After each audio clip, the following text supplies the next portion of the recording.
Assalamualaikum warahmatullahi wabarakatuh. Alhamdulillahi rabbil alamin wa kafa. Assalatu wassalamu ala sayyidina Muhammadinil Mustafa wa ala alihi wa sahbihi ahli sidqi wal wafa. Amma ba'd. Hadratal muhtaramin, para masyayikh, al-akhos sedaya dzurriyah, Nyai Hajah Mahfudhoh Wahab, Nyai Hajah Hisbiah Wahab, Nyai Hajah Munjidah Wahab, Kiai Haji Hasib Wahab, Kiai Haji Rokib Wahab, soho sedaya dzurriyah ingkang estu kaula takzimi. Pak Kiai Said, yang saya biasa menyebut beliau dengan sebutan Buya, yang mudah-mudahan Allah panjangkan umurnya dalam kebaikan. Guru kita semuanya, saya pertama kali dapat ijazah dari beliau ini kitab Al-Muqtatafat sekian tahun yang lalu.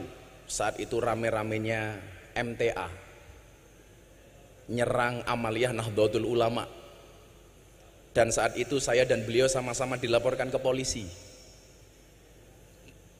Beliau yang saya hormati Kiai Marzuki Mustamar, yang sudah mulai meninggalkan dunia hitam karena rambutnya putih semua.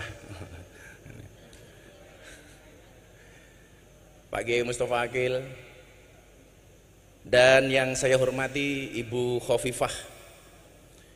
Saya akhirnya punya alasan ketika dulu orang bilang, anakmu masuk pondok mau jadi apa? Kamu anaknya dimasukkan ke pesantren, besok mau makan apa?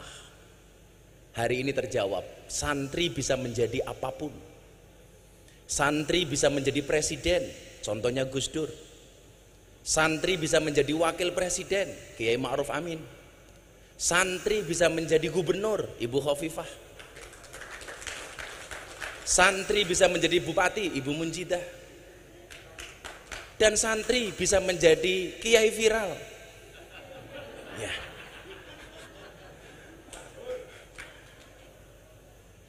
Dulu orang bilang, kamu masuk pesantren jadi apa? Maka begitu santri jadi orang kaya, orang mulai ngomel lagi. Kamu menjual ilmu agama untuk dunia. Begitu jadi pejabat, ngomel lagi, menggadaikan ilmunya untuk jabatan. Begitu santri miskin gak bisa makan apa-apa, dia akan bilang lagi, tuh gue bilang apa?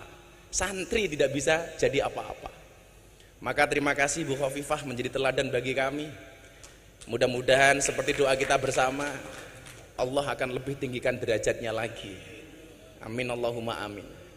Bapak Ibu dan para santri yang saya muliakan, sungguh berat rasanya ketika Gus Edo WA saya, Gus diminta hadir di haulnya Mbah Wahab. Saya bilang, gak pantas, yang rawuh sudah kiai-kiai luar biasa. Saya teringat dengan kaidah fikih, idza wujudul ma' batalat tayamum. Kalau sudah ada wudu, tayamumnya batal. Bagaimana kemudian tadi Kiai Marzuki menggambarkan nasionalisme dari Mbah Wahab Hasbullah, menceritakan bagaimana Rasulullah mencintai Makkah, sampai kemudian ketika Kanjeng Nabi hijrah ke Madinah, dia mengangkat tangannya kemudian berdoa, Allahumma habib ilainal Madinah kahubinah ila Makkah o asyad. Begitu luar biasa. Saat itu saya bilang sama Gus Edo, mbok jangan saya. Beliau bilang, Gus, ini bukan permintaan tapi dawuh. Kalau dawuh jatuhnya fi'il amr. Kalau fi'il amr berarti perintah. Nah, kalau perintah saya nggak bisa kemudian menolak. Niat saya apa Bapak Ibu yang saya muliakan? Niat saya hanya tabarukan ngalap berkah. Saya ingat betul, saya tersinggung dengan sangat keras ketika ada Ustadz Wahabi mengatakan ngalap berkah kepada kiai itu tidak ada dasarnya.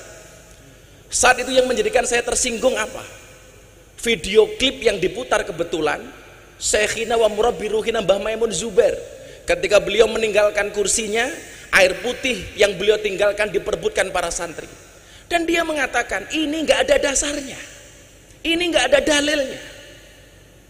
Apakah kemudian dia buta ketika seorang Imam Malik bermimpi ketemu dengan Rasulullah? yang di dalam mimpinya Rasulullah mengatakan kepada Imam Malik, wahai Imam Malik, baligh salami ila Syafi'i, sampaikan salamku kepada muridmu Syafi'i. Begitu terkejut Imam Malik, Rasulullah mengirimkan salam kepada Imam Syafi'i. Akhirnya Imam Malik mengutus santri seniornya untuk sowan kepada Syafi'i. Wahai guru Syafi'i, ada pesan dari guru kita Imam Malik bahwa semalam beliau bermimpi ketemu dengan Rasulullah dan beliau menitipkan salam kepada engkau. Begitu bahagianya Imam Syafi'i, sampai kemudian Imam Syafi'i mencari oleh-oleh yang akan dia berikan kepada santri ini, karena dia ingat betul wa idza huyitum bi tahiyatin fahayyu bi ahsana minha aw rudduha. Ternyata yang paling bagus yang dimiliki oleh Imam Syafi'i hanya jubah yang dia pakai. Jubah dicopot kemudian diberikan kepada santri ini. Santri pulang dengan begitu senang karena mendapatkan tahadus bin nikmah dari seorang Imam Syafi'i. Begitu sampai pondok ditanya sama Imam Malik, "Nak, kenapa kamu tertawa sendiri? Apa yang kamu dapatkan dari Imam Syafi'i?" "Pak Kiai, saya dikasih oleh-oleh jubahnya Imam Syafi'i." Apa kata Imam Malik? "Boleh nggak saya pinjam jubahnya? Akan saya cuci jubahnya Imam Syafi'i, kemudian air bekas cucian Imam Syafi'i akan saya minum," kata Imam Malik. Dan ternyata benar.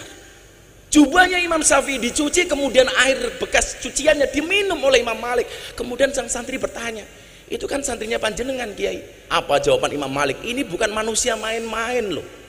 Sampai Rasulullah nitip salam sama dia." Apakah fakta ini tidak menjawab bahwa ada keberkahan dari orang-orang soleh? Bagaimana kemudian Imam Malik, guru, begitu menghargai Imam Syafi'i? Satu saat ketika Imam Syafi'i memberikan pengajian di Masjid Nabawi, dengan mengendap-endap dia datang karena khawatir ketika datang dengan terang-terangan akan membuyarkan fokusnya Imam Syafi'i. Saat dia mendengarkan kajian dari Imam Syafi'i, Imam Malik menulis di dinding Masjid Nabawi dengan kalimat, "Man aroda ilmun nafis fa alaihi bi Muhammad bin Idris." Barang siapa yang menghendaki ilmu-ilmu yang penting, hendaknya dia ngaji dengan Imam Syafi'i, Muhammad bin Idris. Begitu selesai beliau pergi, Imam Syafi'i datang melihat khat kiainya, beliau tidak lupa. Akhirnya menuliskan satu kalimat di bawah khatnya Imam Malik, "Wa kaifa yakunu dzalik wa ana tilmidu Malik." Bagaimana saya bisa menjadi seperti ini sementara saya ini adalah muridnya Imam Malik? Ada keberkahan di antara guru dan murid. Kenapa orang-orang Wahabi menolak fakta ini? Maka Bunyai, Pak Kiai, saya sowan dalam rangka tabarukan. Maka saya selalu mengatakan, bila teman membuatmu kecewa, bila pasangan membuatmu terluka, dan bila corona membuatmu menderita, yakinlah Gus Miftah sowan dengan membawa cinta.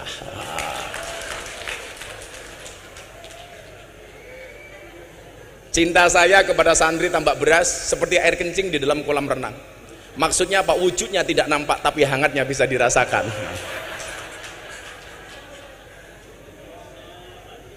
Kenapa saya mencintai orang-orang soleh seperti Mbak Wahab? Imam Syafi'i mengatakan, "Uhibbus solihina walastu minhum la'alli an anala bihimus syafa'ah wa akrahu man tijaratuhul ma'asi walau kunna sawa'an fil bid'ah." Aku mencintai orang soleh walaupun saya bukan merupakan bagian dari orang soleh. Tujuannya apa? La'alli an anala bihimus syafa'ah, supaya saya mendapatkan pertolongan kebaikan dari orang-orang soleh. Makanya Bu Gubernur, saat dulu saya masih mahasiswa, saya sering belusuan ke Doli. Yang saya sebenarnya usul waktu itu dengan Pak Wakil Wali Kota, saya bilang, "Mbok Doli namanya diganti nopo Gus? Alfa Doli, biar lebih keren dikit lah." Yang dulu saya itu masih mahasiswa Kiai, saya udah belusuan ke Doli karena saya masuk ke lokalisasi Nyuwun Sewu sejak tahun 2000, saat umur saya masih 19-20 tahun. Waktu itu kemudian ini saya sampaikan kepada mereka, "Kenapa kamu harus ngaji?" Kadang-kadang saya berikan kisah terhadap ulama-ulama yang harus kamu mengerti. Alasannya ini, "Uhibbus solihina walastu minhum."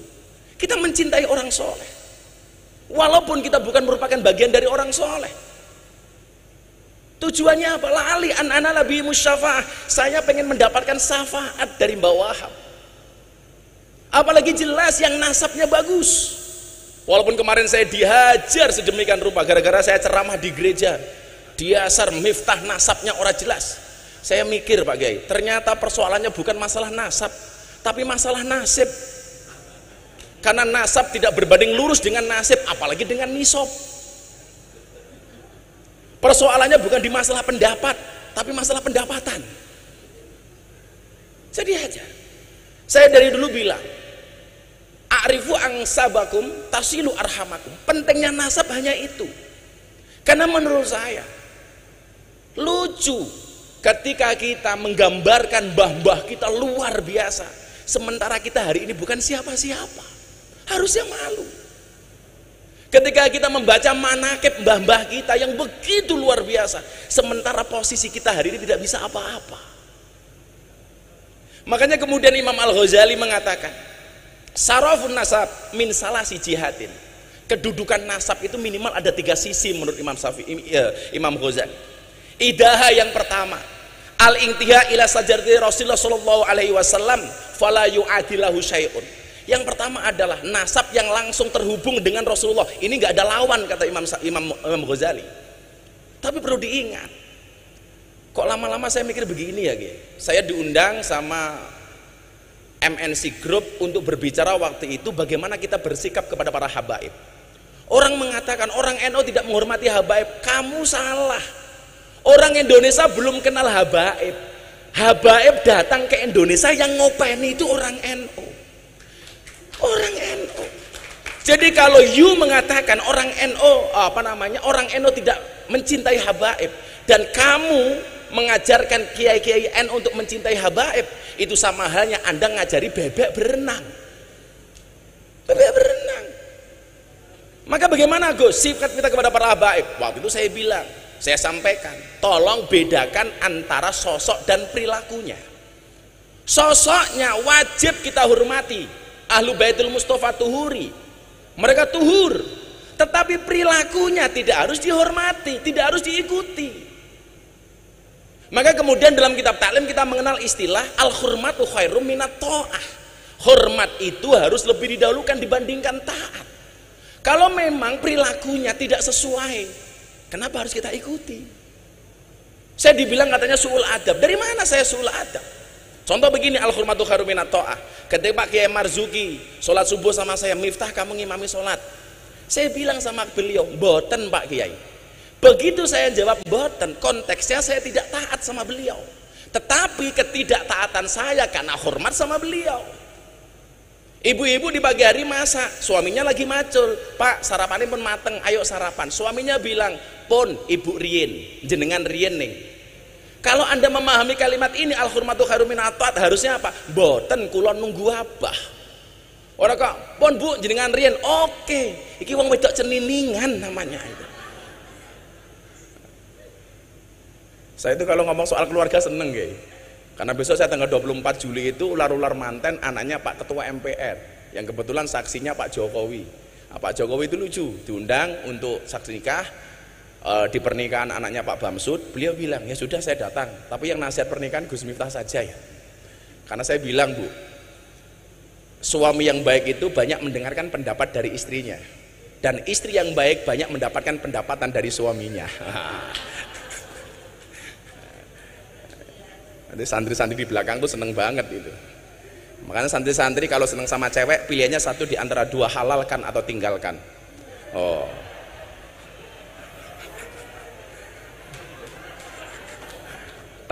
Menaklukkan santri putri tidak dengan I love you, tapi dengan kobil tuh. Nah.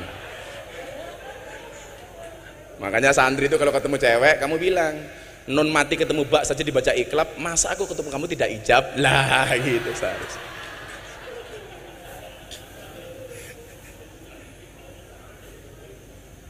Jadi perilakunya tidak harus kita ikuti. Kalau memang kemudian perilakunya tidak sesuai, ya jangan kita ikuti. Dalam beribadah contoh lah, kita banyak menggunakan pendapatnya Syafi'i. Begitu kita tidak menggunakan pendapatnya Imam Malik, bukan berarti kita membenci Imam Malik kan? Bukan berarti kita membenci pendapatnya Imam Hanafi, walaupun kita menggunakan pendapatnya Imam Syafi'i. Loh, tapi kan sekarang lagi ngetren Gus, ada kriminalisasi ulama. Kriminalisasi dari mana?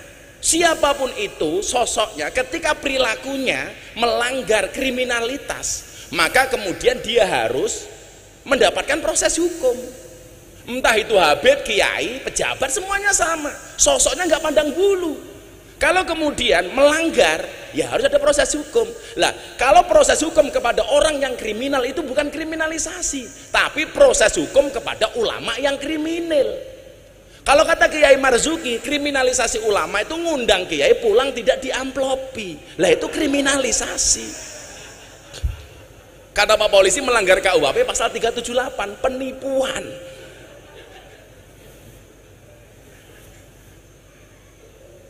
Kok gampangnya kita mengatakan kriminalisasi ulama?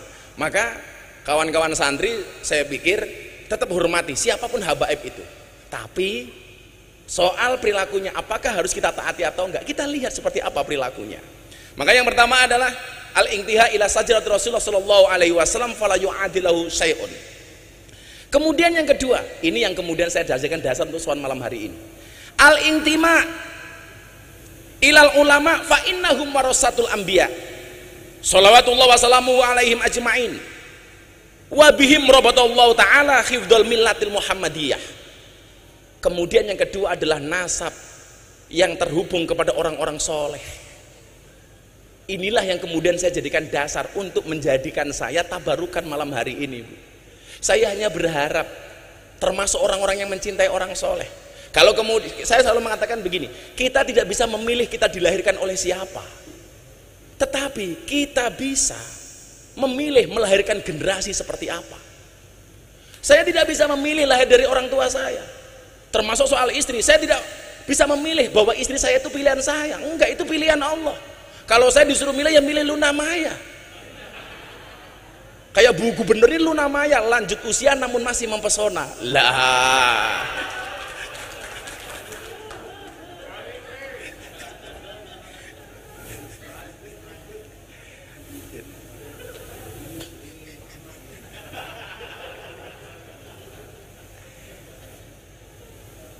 Saya itu sebenarnya dari dulu, Bu Nyai, saya itu paling repot kalau ditanya soal nasab. Sampai kemudian guru saya Habib Lutfi, beliau malam tahun baru di tahun 2019 manggil saya, "Nak, kamu sini. Ternyata nasab kamu itu sama dengan Mamah Salmah. Kenapa kamu gak pernah bilang?" Mana mungkin saya berani, Bah. Jadi kebetulan saya tadi matur sama Pak Kiai Marzuki, nasab saya itu kebetulan, entah kebetulan atau karena memang seperti itu, sama dengan nasabnya Mamah Salmah. Mamah Salmah itu istrinya Habib Lutfi. Sama-sama keturunan ke-9 dari Mbah Muhammad Besari Ponorogo, yang mempunyai bapak makamnya di Caruban namanya Kiai Anom Besari. Kiai Anom Besari punya bapak makamnya di Kediri Abdullah Mursad Tukum, yang punya bapak namanya Raden Demang, punya bapak namanya Pangeran Demang, punya bapak namanya Ratu Jekulo, punya bapak namanya Brawijaya Limo. Brawijaya Limo. Pripun Bu Nyai? Lah, kula yakin kok gerombolan sing apik iki bakal ketemu melih. Mila wong apik nyamane nggih ketemu kali wong apik. Wong sing ora apik ketemu wong apik nggih mboten nyaman. Contoh nggih, kula nyuwun sewu banget nih. Saya ngaji di lokalisasi di Jogja niku, Bu Gubernur. Kalau saya belum selesai ngaji, kok mereka datang, lihat saya dari jauh itu malu. Waduh, ono Gus Miftah. Orang kok bangga, "Gus, aku neng kene," pasti malu. Kemarin lucu lagi, saya diwawancarai sama BBC London. Coba Anda ceritakan sama saya, ada nggak sih sebenarnya manfaat yang mereka dapatkan dari pengajian itu? Oh, bagaimana nggak ada? Coba mbak-mbak silakan angkat tangan. Dia cerita, ngapunten saya mau cerita. Satu saat saya terima tamu, transaksi deal, saya masuk kamar. Begitu masuk kamar saya dengar adzan, Allahu Akbar, Allahu Akbar. Saya bilang sama tamunya, "Om, pending dulu ya, sedang adzan subuh." "Loh, kenapa harus pending?" "Nggak enak Om, saya jamaahnya Gus Miftah." Selesai adzan, ganti tamunya bilang, "Mbak, nggak usah diteruskan, tak bayar, nggak usah lanjut." "Kenapa?" "Saya juga jamaahnya Gus Miftah." Gitu.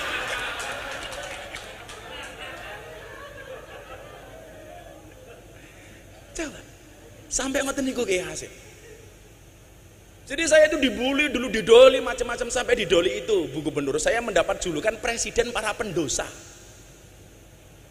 Sampai saya mendapati seorang mantan germo nyuwun sewu dengan badan yang besar, perutnya ditato. Begitu saya buka, tato beduk Pak Kiai. "Kenapa kamu tato beduk?" "Saya cinta dengan NU," katanya. Preman loh nih. Preman. Makanya kalau kemudian hari ini orang merasa kontroversi dengan apa yang saya lakukan, ya monggo-monggo mawon lah. Mun biasa. Tapi yang jelas kemudian bahwa ada kebaikan-kebaikan yang kemudian bisa kita ambil. Dan saat itu saya sudah mendapatkan restu dari Habib Lutfi. Nah terus no. Sampai ketika saya di sidang di Jakarta, kamu memalukan, menjual agama untuk kepentingan duniawi kamu. Dakwah di lokalisasi di klub malam, live di TV. Saya bilang, nyuwun sewu Kiai, kalau yang saya lakukan ini memalukan, lebih memalukan mana? Ketika kita melihat kemaksiatan tanpa memberikan solusi apapun kepada mereka. Kita sering menjadi hakim dan jaksa bagi kesalahan orang lain, tapi menjadi pengacara bagi kesalahan kita sendiri. Padahal Allah memerintahkan, menciptakan manusia untuk saling mengenal dan menasihati, bukan untuk saling menilai dan menghakimi. Makanya kalau saya ditanya, Bu, jane tugasmu ning kono ki apa to, Gus? Copet. Cuman bedanya saya dengan copet terminal itu satu, Kiai. Kalau copet terminal itu goblok, yang dicopet dompetnya, ketahuan dipukuli kepalanya. Gus Miftah yang dicopet apanya? Hatinya.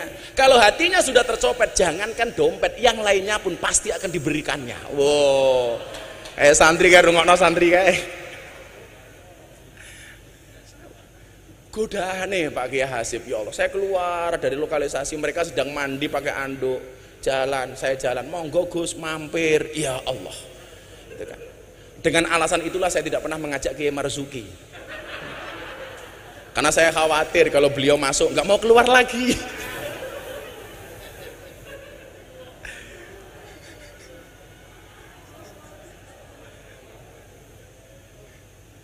Kalau kemudian orang mengatakan, halah ilmu mungkin apa-apaan. Iya, saya dari awal mengatakan saya bukan orang alim. Tapi saya punya prinsip qalilum minal yakin khairum min katsiran minal ilmi wal amal. Saya punya yang sedikit tapi yakin. Itu menurut saya lebih bagus. Maka disitulah kemudian saya merasa menjadi santrinya Mbah Wahab, walaupun saya nggak bisa ketemu beliau, karena saya teringat ana abdun man alamani walau harfan wahidan. Saya adalah budak bagi siapapun yang mengajarkan saya walaupun cuma satu huruf. Artinya apa? Begitu banyak saya membaca literasi tentang Pak Kiai Wahab. Artinya apa? Saya berhak dong mengaku santrinya beliau. Ya. Karena abdun man alamani walau harfan wahidan. Maka perkenankan Bapak Ibu sebagai refleksi, minimal pemahaman untuk adik-adik saya santri di luar sana yang mereka galau karena tidak bisa melihat saya secara langsung.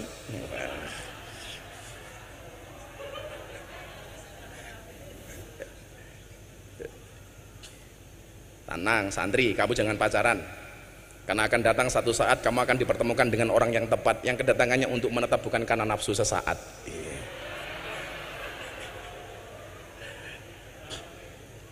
Yang pertama, saya tadi mengkorek-korek salah satu sejarahnya Mbah Wahab melalui Gus Fikri Jember, karena kebetulan saya berhubungan baik dengan beliau.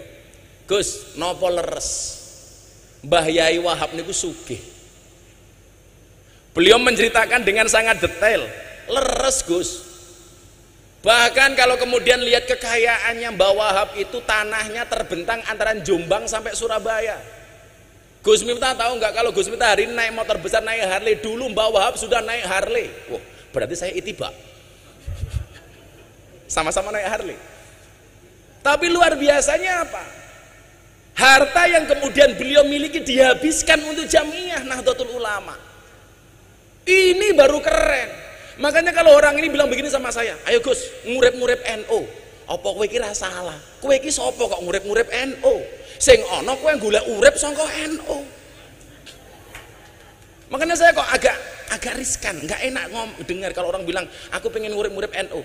Kalau kamu pengen ngurip-ngurip NU, kaya Mbah Wahab, hartanya untuk Nahdlatul Ulama habis. Yang barangkali ahli warisnya nggak terima apapun dari Mbah Wahab. Ngoten punya mujidah nggih. Coba. Saya kemudian teringat dalam kitab Wasiatul Mustafa hadis nomor 24. Inna auliya Allah lam yanalu sa'ata rahmatillah wa ridwani bikasratil ibadah walakin yanaluha bisakhawatin nafsi wal istihanah bidunya. Sesungguhnya wali-walinya Allah, mereka mendapatkan derajat yang tinggi, mendapat ridhonya Allah, mendapat keluasaannya bukan karena banyaknya ibadah, tetapi karena banyaknya sedekah dan tidak bergantung kepada dunia. Niki sing angel. Maka kalau kemudian kita mengatakan aku pengen ngurip-ngurip NU ki wis urip ra sama urip-uripi, sing ana kowe golek urip saka NU. Buktinya apa? Kula niku tersinggung ya. Coba begini ya. Lah ada santri bikin kopiah, Bu. Ada tulisan Nahdlatul Ulama, kula mboten tersinggung. Kula ikhlas. Wis apa-apa mok dol lah. Sekarang nomor-nomor lah didol. Pakai baju ada Nahdlatul Ulamanya, kula ikhlas. Pakai kaos ada Nahdlatul Ulamanya, kula ikhlas. Pakai peci topi ada Nahdlatul Ulama, kula ikhlas. Tapi kula mboten ikhlas lah ana sarung diwenehi cap Nahdlatul Ulama. Ini kula ngenyek banget Kiai. Mlebu toilet nyuwun sewu nguyuh ning WC bokonge ditonton karo Nahdlatul Ulama. Mila santri sing nganggo kopiah Nahdlatul Ulama tak dongake mlebu surga. Kopiahe.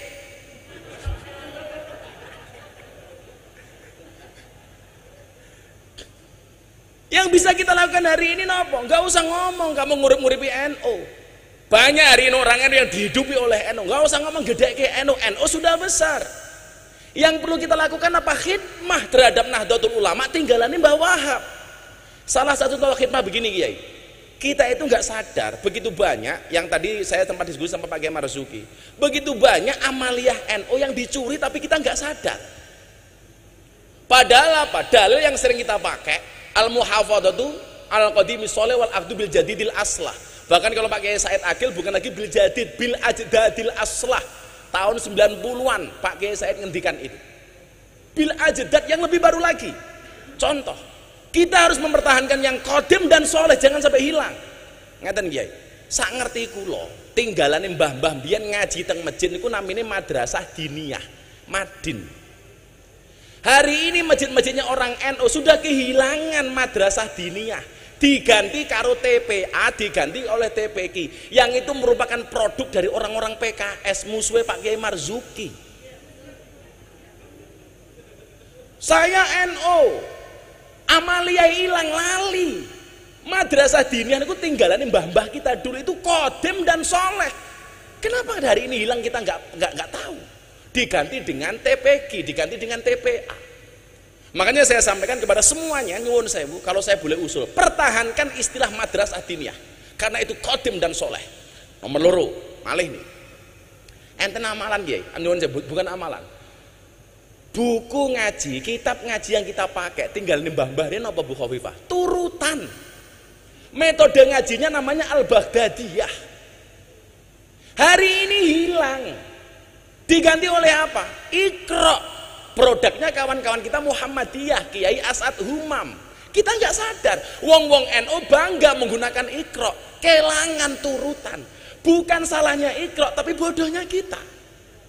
Kelangan turutan tapi nggak kroso. Saya fanatik dengan turutan. Kenapa Kiai? Karena turutan mengajarkan kepada kita untuk makhorijul huruf yang benar. Kalau kata Bu Khalifah, pitch kontrolnya yang benar. Bagaimana kita diajarkan membaca huruf hijaiyah dari alif sampai iya. Kulo setahun Kiai. Sampai mimiknya, sampai gesturnya dilihat oleh abah saya. Alif, ba, ta. Itu dulu metodenya namanya Al-Baghdadiyah. Begitu sudah bisa baru dieja. Alif fathah a, alif kasroh i, alif domah u, a i u. Ta fathah ta ha domah hu, kaf domah ku, tahuku. Zaman dulu ngaji belum ada listrik, adanya lampu senter petromak. Begitu minyaknya habis, kiainya kirim surat ke wali santri, le suratnya kano bapakmu. Dibuka bapaknya suratnya sini nopo, ba fathah ba, ya fathah ya, ro fathah ro, bayar ro. Begitu dibuka bapaknya nggak punya uang karena musim pandemi, musim paceklik, bales. Bapak orang kuat bayar le, tolong suratnya diatur ke Pak Kiai. Begitu dibuka Pak Kiai suratnya sini nopo, sod fathah so, ba fathah ba, ro fathah ro, so baro. Kiai ini mantan preman rambut digondrong, bapakmu kurang ngajar kon bayar malah Pak Kiai kon sabarnya suratnya kon bapakmu. Dibuka bapaknya suratnya sini nopo, mim fathah ma, ta fathah ta, mim domamu. Begitu indah. Hilang Bu saniki. Ini tugas kita loh Pak Kiai, jangan sampai hilang. Lebih celaka lagi nopo, ziarah kubur niku amalane wong NU. Kuntu nahaituk man ziaratul kubur fazuruha. Saniki pun diganti gara-gara era milenial 5.0. Nopo bahasane? Bukan lagi ziarah kubur, wisata religi. Please deh. Sowan Mbah Wahab, sowan Mbah Hasim, judulnya wisata religi. Hilang Pak NU niki. Tetap pertahankan ziarah kubur. Ono meleh sing kula juwengkel niku. Tahlilan diganti pembacaan kalimat thayyibah. Please deh. Kalau tahlil itu pasti kalimat thayyibah, kalau kalimat thayyibah belum tentu tahlil. Kalau saya pembacaan kalimat thayyibah akan disampaikan oleh Gus Miftah, saya naik panggung Pancasila, satu ketuhanan yang Maha Esa. Kenapa? Karena Pancasila itu juga kalimat thayyibah. Bahkan kalau anak-anak pramuka, Dasa Dharma Pramuka itu juga kalimat thayyibah. Nah, kita lupa Pak. Saya dulu taunya apa? Ketika saya kuliah nggak bisa membayar, akhirnya saya tinggal di masjidnya orang Muhammadiyah Pak Kiai Hasim 4 tahun setengah. Mereka akhirnya menggunakan bahasa itu dan orang NU ikut-ikutan Kiai. Pembahasan kalimat thayyibah, ya Allah. Kula niku mbiyen belajar toleransi, manggon teng masjidnya Muhammadiyah itu 4 tahun. Waktu itu saya mendapat julukan James Bond, jaga masjid dan kebon.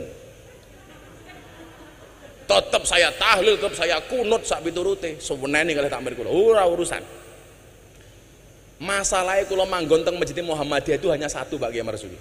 Gara-gara saya manggon masjid Muhammadiyah, saya kurus. Berat badan saya hanya 40 kilo. Napa kula melu Muhammadiyah kurus? Soalnya Muhammadiyah belas nggak pernah ono selamatan. Jangan. Ora ono mangan-mangan belas kan. Kere aku.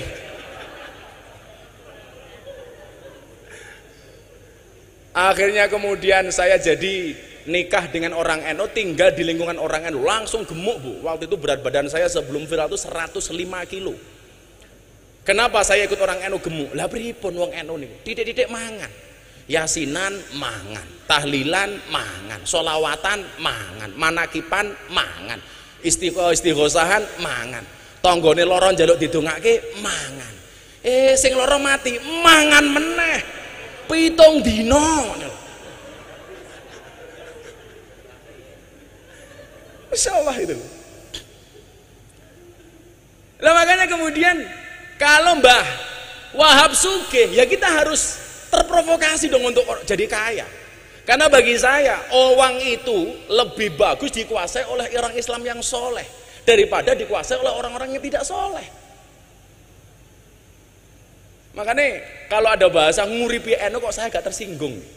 Lah awake dhewe iki sapa ngoten? Wong posisine awake dhewe ini kadang-kadang gojag-gajeg kok. Mbah karepe tajrid tapi yo ono asbabe. Ketoke asbab gaya-gayaan kaya tajrid. Kan ini kondisi gojag-gajeg nih. Dan dari dulu kalau kita ngomong nguripi NU, kita selalu bermasalah dengan uang kalau mau jujur. Ketika di PBNU saya bilang sama ada teman-teman pengacara, iki lho bedone, kaya aku wong NU dengan kamu para pengacara. Kaya kiai-kiai NU karo awakmu iki bedone siji, Pak. Apa, Gus? Kalau pengacara masalah jadi duit. Lah kalau kita kiai-kiai desa kaya saya ini, duit jadi masalah gitu. Jadi Mbah Wahab sugih dengan segala kedermawanannya, ya awake dhewe kudu sugih. Makanya kalau saya sekarang ditanya, "Kenapa kamu naik motor besar?" Aku nderek Mbah Wahab. Nderek Mbah Wahab. Lha tak dongake santri-santri mburi ki muga-muga sugih kabeh. Setunggal malih sadurunge Pak Kiai Mustofa Akil. Ngapunten Kiai. Kula mboten ngaji nih, namung refleksi kagem lare-lare santri nih. Karena saya kebetulan sempat membaca beberapa buku tentang beliau. Niki malih. Kemudian yang selanjutnya nyuwun sewu, Mbah Yai Wahab ini ternyata seorang penggiat media. Saya mencatat beliau ini pernah membeli percetakan berikut gedungnya di Jalan Sasak Surabaya nomor 23. Leres nggih Bu Nyai nggih. Dan ini ternyata menjadi cikal bakal jurnalistik Nahdlatul Ulama. Makanya kalau hari ini ada santri tidak melek medsos, harusnya kita malu dengan Mbah Wahab. Kalau hari ini kita bangga, hari ini kita disiarkan 270 channel hanya dengan 4 juta subscriber. Bagi saya bukan merupakan sebuah kebanggaan. Kita nggak ada apa-apanya, Pak, dibandingkan dengan kelompok-kelompok minhum yang menguasai betul soal medsos. Hari ini kita bersyukur kemunculan seperti Gus Baha mampu menjadi penyeimbang bahkan di atas kelompok-kelompok itu. Tahun 2019, Bu Gubernur, saya mendapatkan rilis Ustadz dan Dai yang mendapatkan follower dan viewer banyak di YouTube, Instagram, Facebook, dan lain sebagainya. Dari 10 orang kader Nahdlatul Ulama yang muncul hanya nama Miftah Maulana Habibur Rahman. Yang lain semuanya kelompok Wahabi, Pak Kiai. Hampir semuanya. Termasuk kelompok yang mengatakan nasionalisme itu nggak ada dalilnya. Yang kemudian saya heran apa? Palestina mau merdeka, dia dukung mati-matian, bahkan kirim uang ke Palestina untuk memerdekakan Palestina. Giliran mencintai bangsanya, giliran mencintai Indonesia, dia mengatakan nasionalisme tidak ada dalilnya. Wila koplak uteke wong-wong ngoten niku. Saya setuju Palestina merdeka. Dan saya teriak-teriak soal itu. Maka kemarin Lebaran saya mengatakan, semua saya maafkan kecuali Israel. Semuanya saya maafkan kecuali Israel. Tapi lucunya apa? Orang-orang ini yang mengatakan nasionalisme nggak ada dalilnya, sementara dia teriak-teriak membantu Palestina. Satu saat, Bu, saya di-tag akun Instagram, awas lagu musyrik. Waduh, kaget saya. Ternyata apa yang dimaksud dengan lagu musyrik? Lagu Padamu Negeri, ya. Itu musyrik menurut mereka. Kenapa? Karena bertentangan dengan ayat Kul inna sholati wa nusuki wa mahyaya wa mamati lillahi rabbil alamin. Niki lah pemerkosaan ayat. Ini namanya jaga sembung bawa golok, nggak nyambung blok itu. Niki ngeri kula niku. Makanya ketika saya ceramah di gereja, ya Allah, dasar Miftah kafir. Ya saya sederhana jawabnya, dasar Miftah kafir. Ya kafir sahadat meneh. Gitu ya. Kafir sahabat. Kalau orang masuk tempat ibadah lain dianggap kafir, berapa banyak, berapa juta orang Indonesia yang kafir gara-gara masuk Borobudur dan Prambanan. Dulu teriak-teriak ulang tahun gak ada dasarnya, sekarang malah ulang tahun sendiri. Mila nyuwun sewu. Kalau kemudian ngomong soal niki wau, Mbah Wahab Hasbullah sudah memberikan tonggak bagaimana kemudian NU harus menguasai media dengan sebuah percetakan dan gedung yang beliau beli di Jalan Sasak nomor 23 Surabaya. Sampai kemudian disempurnakan oleh Mbah Kiai Mahfud Siddiq dan namanya diganti menjadi Berita Nahdlatul Ulama. Ini cikal bakal. Makanya kawan-kawan santri saya sering sampaikan, ikutlah pendapat ahli, jangan ikut-ikutan orang yang ahli berpendapat. Semua orang hari ini ahli berpendapat. Dan saya pesen, kalau tak kemudian kamu besok menguasai medsos, postinglah yang penting, jangan yang penting posting. Saya pulang, Bu, dari Taiwan. 1 hari setelah mengislamkan Deddy Corbuzier, saya berangkat ke Taiwan. Tadi 21 Juni itu kenapa saya pilih mengislamkan Deddy? Karena memang saya hanya satu-satunya tanggal yang kosong hanya itu. Kalau soal permintaan jadwal ngaji, hakul yakin mesti lebih banyak saya daripada Pak Kiai Marzuki. Wallah, walaupun ngalim beliau gitu. Karena nyuwun sewu nggih, per hari itu sampai hari ini yang mengajukan jadwal sebelum pandemi ini minimal sehari 500 jadwal. Berarti sebulan sekitar 15.000. Waktu itu saya pulang dari Taiwan. Kulon niku ndelah maca Yasin, Bu. Begitu saya baca, itu ada satu ayat yang saya maknai begitu mendalam. Al yauma nakhtimu ala afwahihim wa tukallimuna aydihim wa tasyhadu arjuluhum bima kanu yaksibun.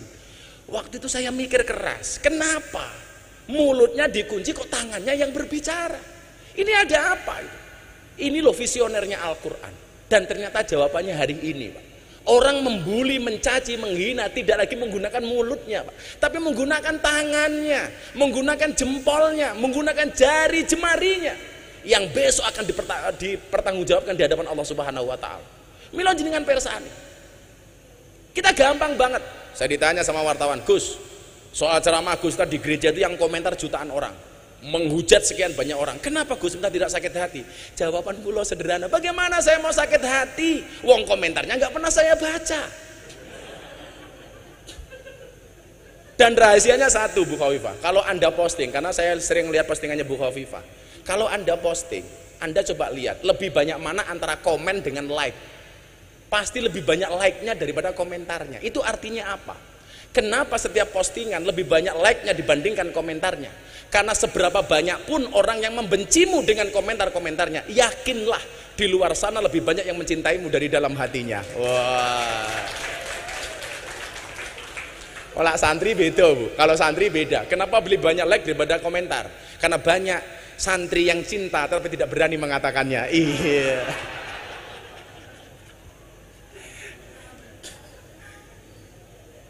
Lah kalau kemudian dulu Mbah Wahab punya taswirul afkar, pergolakan pemikiran, harusnya hari ini kita perang dengan menggunakan ini, dengan menggunakan medsos. Maka memang metodologi dakwah selalu berkembang dengan cepat. Di zaman Rasulullah kita melihat metode dakwah bil lisan, kemudian di zaman para sahabat bil kolam mulai nulis. Di zaman para wali songo sudah mulai lagi dengan bisakofah, dengan budaya. Hari ini tentunya dengan bil medsos, dengan menggunakan medsos. Maka dua hal itu barangkali yang saya sampaikan. Mari kemudian kalau kita mencintai NU, yuk kita dermawan untuk NU. Bagaimana tadi Pak Kiai mengatakan, Pak Kiai Marzuki, Gus, kalau kita perang darat itu pakai angkatan darat. Hari ini kalau kita mau perang darat, masjid takmir harus kita kuasai. Dengan alasan itulah Kiai, setiap lebaran saya selalu menyisihkan, membuat gerakan namanya kado lebaran untuk kiai kampung. Kita buat sebanyak-banyak semampunya, kita bagi, karena itu penting Kiai. Dengan cara itulah kalau kita mencintai Nahdlatul Ulama. Kemudian yang kedua, belajar dari Mbah Wahab yang beli percetakan. Sebenarnya saya masih banyak lagi tentang beliau, ringkas tentang beliau, termasuk bagaimana tadi tentang Pak Kiai Said, beliau menggalang kekuatan kiai-kiai. Itulah yang sekarang saya malu, Bu Gubernur. Pak Kiai Wahab Hasbullah yang terkenal alim, sekti, jaduk, soleh, setiap mempunyai pergerakan selalu melibatkan orang lain. Entah ketika membuat Nahdlatul Tujar, soal perdagangan dan lain sebagainya, selalu melibatkan orang lain. Beliau mencontoh karakteristik Wali Songo. Wali Songo itu hebat, ampuh, sekti, alim, tapi membuat masjid Demak bersama-sama karena afdhalul amali bil jamaah. Lah kita hari ini yang ngalimnya diragukan, yang solehnya diragukan, yang sektinya diragukan. Karepe ngopo-ngopo dewe. Semua orang dianggap kompetitor, semua orang dianggap musuh. Padahal kita disatukan dalam nahdoh yang sama. Bagaimana kemudian hari ini kita gampang banget dipecah belah. Ternyata Bu, ketika saya selidiki yang salah itu guru TK. Gara-gara selalu mengajarkan kepada anak-anak, balonku ada 5, rupa-rupa warnanya hijau, kuning, kelabu, merah muda dan biru. Meletus balon hijau dor. Pertanyaan saya, kenapa yang meletus balon hijau? Jadi wong NU niku kon aku rangel, soalnya apa balone mbledos. Angel katanya. Insyaallah. Nggih pun mudah-mudahan kita semuanya mendapatkan berkah saking Mbah Wahab. Amin. Shallu ala Nabi Muhammad. Do elingo iki jamane wis tuwa. Tuntunan agama do dianggep kuno. Lakonono ajarane Wali Songo sing ra kersa aja nyacat aja ngina. Ajarane Wali Songo werna-werna, zikir tahlil kirim donga lakonono, maca Quran lan sholawat kulinakno, ziarah kubur aja nganti dilalekno. sholawat. Allahumma sholli wa sallim ala sayyidina wa maulana Muhammadin adada ma fi ilmillahi sholatan daimatan bidawami mulkilahi. Ono carane dakwah kelawan budaya umpamane kaya Sunan Kalijaga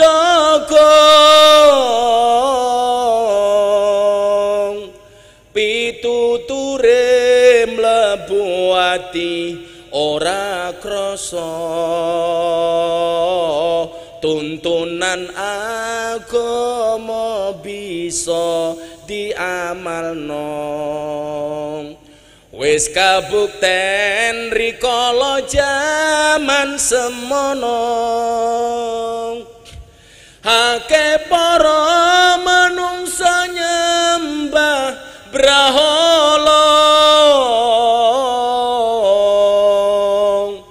banjur sadar laku musyrik ditinggalno padha nderek ajarane wali songo. Allahumma sholli wa sallim ala sayyidina wa maulana Muhammadin adada ma fi ilmillahi sholatan daimatan bidawami mulkilahi. Yai Wahab hasbullah ulama kita alim alama kang ngugemi budaya halal bil halal kang dadi conto nyata monggo sedulur dirawat lan dijaga. Allahumma sholli wa sallim ala sayyidina wa maulana Muhammadin adada ma fi ilmillahi sholatan daimatan bidawami mulkilahi. Shallu ala Nabi Muhammad. Melupakan Allah itu dosa, melupakan orang tua itu durhaka, melupakan tambak beras mana bisa. Terima kasih. Assalamualaikum warahmatullahi wabarakatuh.